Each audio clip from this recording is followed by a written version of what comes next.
My name is Quarantine Kortney, and this is your disease-free Devo. Good morning, internet friends. I am glad that you are joining me for our special time in the middle of the week. We want to get your day started off right by getting into the Word of God with your latest disease-free Devo. But before we get into the devotional time, I want us to start off with a little joke. It's always good to start the day off with a laugh, right? Okay? So, tell me, what kind of a car does a sheep like to drive? A Lamborghini. You get it? You see what I did there? Okay, all right. So that was a terrible joke. But the Bible is filled with all kinds of analogies about sheep and their shepherds. And there's good reason for this. There's a special relationship between sheep and the person who is in charge of their care. The shepherd is responsible for leading the flock to a place where they can graze, for providing them with water, for making sure they do not wander off into danger, and for protecting them from predators that they are naturally unequipped to handle. The shepherd cares for his sheep, and the sheep rely on their shepherd. The Bible teaches us that God, in similar fashion, takes care of those who belong to him. He is a constant presence in the life of his people, and he persistently provides for our needs. He directs us in the midst of trouble, and we find protection under the watchful eyes of our shepherd. David says it this way in one of the most famous passages in the entire Bible. Looking at the first 4 verses of Psalm 23, David writes, "The Lord is my shepherd, I shall not want.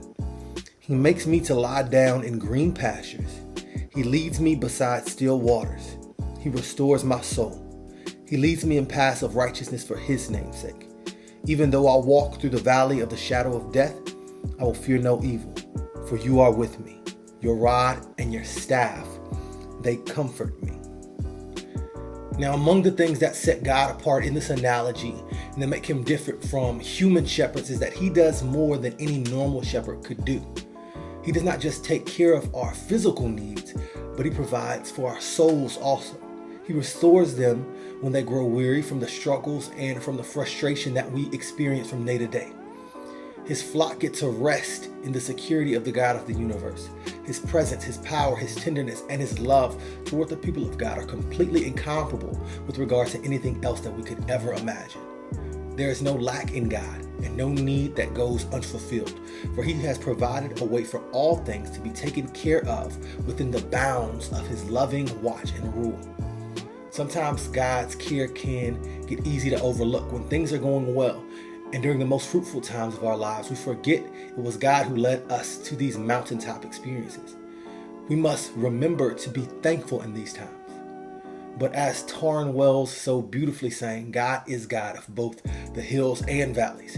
And because of this, we should not be surprised when the shadows come and when we are taken through low places. It is in the valley, even the valley of the shadow of death, that we must remember to trust in God. We learn to trust in his provision when his provision seems scarce. We learn to trust in his strength when enemies lurk. We learn to trust in and follow the voice of our good shepherd when we cannot see where we are headed. And we are better for it. Because what can truly harm us under the watchful eye of the God who restores our souls? Family, the whole world is in the midst of the valley of the shadow of COVID-19.